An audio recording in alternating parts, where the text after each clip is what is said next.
Bonjour à tous mes futurs champions et championnes et j'espère que vous allez bien. Moi, je vais très très bien. J'espère que vous avez démarré la nouvelle année en beauté. Moi, je la démarre en beauté. J'étais un peu malade, mais subitement, miraculeusement, j'ai été guérie. C'est super. Je suis très très contente. La nouvelle année démarre en beauté. Et quand on dit démarrer en beauté, il y a de nouvelles choses.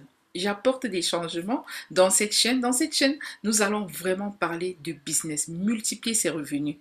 On va toujours rester dans la même lancée, mais avec de nouvelles stratégies. On va également parler de nos objectifs tout au courant de l'année.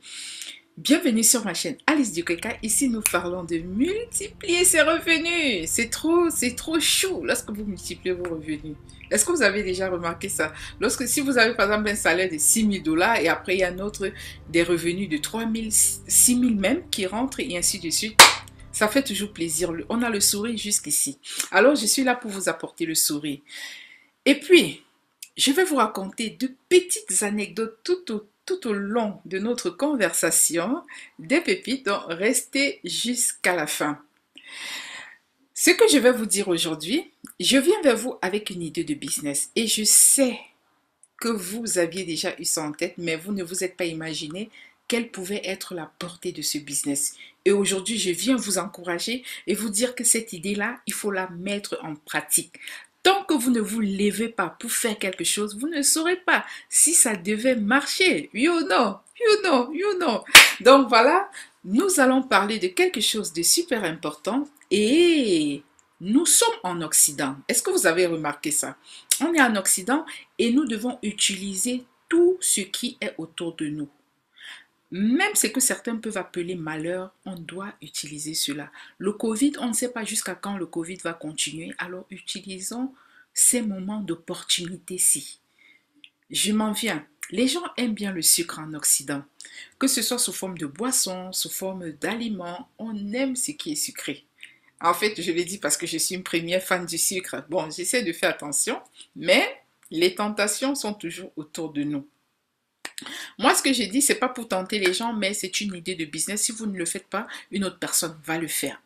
Je vais raconter une petite anecdote. Pourquoi je parle de ce business? Parce que je restais, je réfléchissais. Des fois, je pense à ma vie passée et je me dis, qu'est-ce qui s'est passé dans ma vie d'avant que je pourrais utiliser aujourd'hui? Et peut-être pour aider d'autres personnes, parce que je suis aussi là pour vous aider. Je suis là pour partager des idées de business avec vous, parce que je suis une businesswoman. Partout où il y a l'argent, vous allez me trouver. Alors, je me souviens quand j'étais étudiante en Allemagne, nous devions, à l'occasion de la soirée de la journée culturelle, ou bien semaine culturelle camerounaise, on devait faire la cuisine au restaurant universitaire 2 fois par an, donc une fois tous les 6 mois. La première fois, lorsque nous avions établi le budget, on a fait les achats, moi je me demandais, mais avec les blancs, est-ce que ça va marcher et ainsi de suite. Mais comme on ne sait jamais, ce jour-là, on ne sait pas qu'est-ce qui nous a piqué. On a acheté, je crois, on a acheté 25 ou 50 kilos de farine. Bon, allons sur 25 kilos de farine. Et puis, le chef cuisinier, il était juste là, il m'aidait, mais je me demandais intérieurement, est-ce que ça va marcher? Mais je ne voulais pas dire ça au chef cuisinier. Je me suis dit de toutes les manières, écoute, c'est la cuisine de l'université, c'est pas ma cuisine, donc s'il y a reste de la farine, ils vont rester avec. Donc, on a pétri, grâce aux machines, on a pétri les 25 kilos. J'ai fait frire les beignets, donc j'ai composé avec eux. Et puis, parce que moi, tous les autres étudiants trouvaient que je composais très bien les beignets. C'est aussi ce que ma famille me dit et ma belle famille. Bon, c'est ce qu'ils disent, hein. Donc, avec le chef cuisinier, nous avons composé les beignets à base de farine, d'eau, un peu de sucre, un peu de sel. Bon, un peu plus de sucre que de sel, hein. Et ce business-ci, ça ne va pas vous coûter maximum, ça ne vous coûtera pas plus de 10 $ pour démarrer. Sincèrement, sincèrement. Donc, je vais continuer avec l'anecdote et vous allez voir où je vais en venir. Donc, nous avons fait les 25 kilos de farine et on a battu et ainsi de suite. La nourriture, en fait, devait être prête comme à 11h30.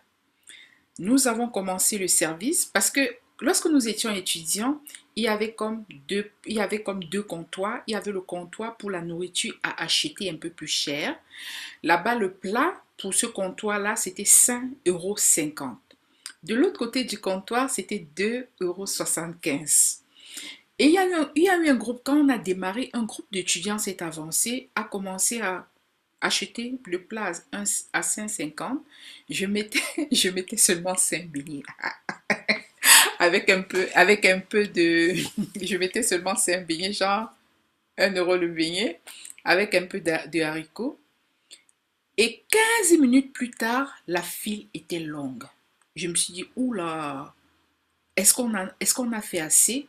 En 45 minutes, top chrono, hein, presque, hein, parce que vers 12h15, on avait déjà tout fini, il n'y avait plus de beignets et il y avait encore des étudiants dans le rang. Vous voyez un peu. C'est là où je dis, oh waouh, ça peut devenir. Lorsque j'ai repensé à cela, je me suis dit, mais ça, c'est une bonne idée de commerce. Là, on était dans un restaurant universitaire, ça marchait bien. Et je me souviens, les derniers étudiants qui achetaient me demandaient, mais j'espère que vous allez revenir demain. J'ai dit, non, moi, je suis étudiante comme vous. Et c'est juste à l'occasion de la soirée culturelle.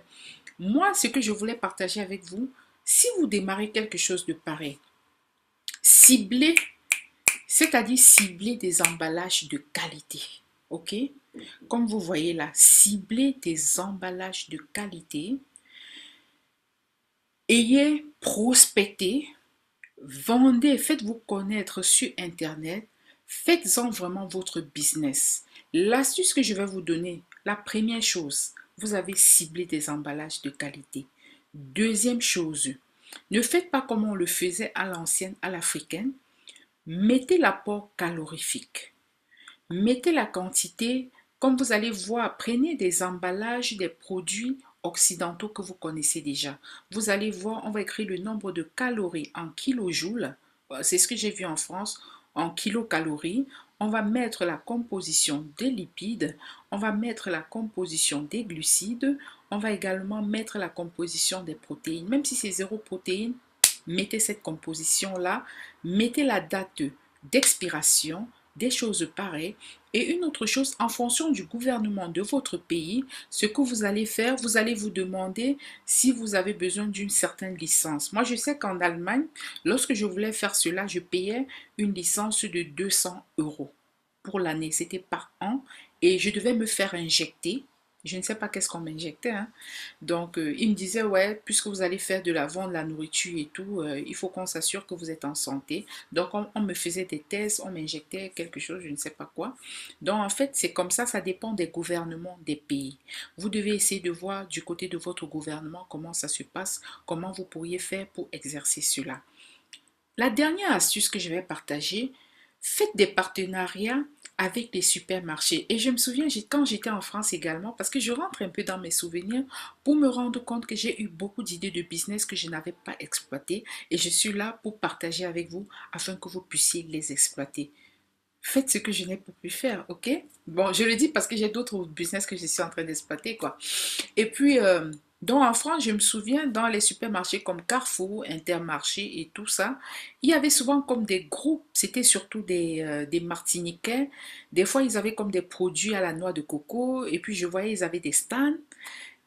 Et lorsqu'on arrivait, ils nous faisaient goûter en disant, voilà, c'est dans tel coin du supermarché, c'est nous qui le faisons, nous sommes venus dans le magasin pour vous les faire tester. Ça, c'est une idée de business.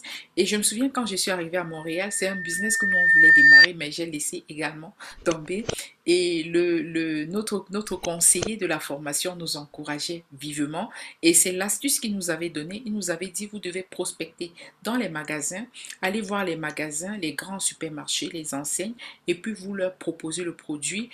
Par contre, ce qu'il nous a dit, c'est de faire des emballages de qualité, de faire des emballages vraiment qui reflètent les produits que nous pouvons voir dans les supermarchés, d'écrire la quantité des calories, d'écrire les compositions de cet aliment, qu'est-ce qu'on a mis dedans. Donc, vous voyez, vous mettez ingrédients naturels, hein, vous mettez ingrédients, farine du pays, huile, et ainsi de suite, et puis vous mettez toute la composition.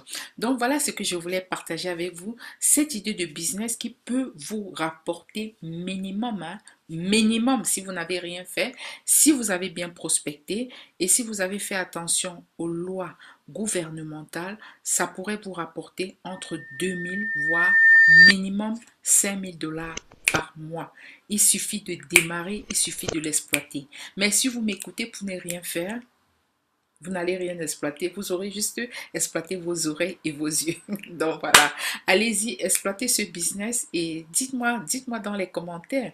Et n'hésitez pas également de faire des flyers, donc de partager autour de vous, même s'il y a d'autres personnes qui font les beignets comme vous, là où vous pouvez faire la différence, c'est au niveau de l'emballage et au niveau de la personne avec qui vous parlez. Parce que vous ne savez pas à qui vous parlez, vous pouvez rencontrer quelqu'un qui est un grand chef d'entreprise et il vous fait avoir le monopole de la distribution des beignets, soit dans votre ville, soit dans votre province, soit même dans le pays, pourquoi pas.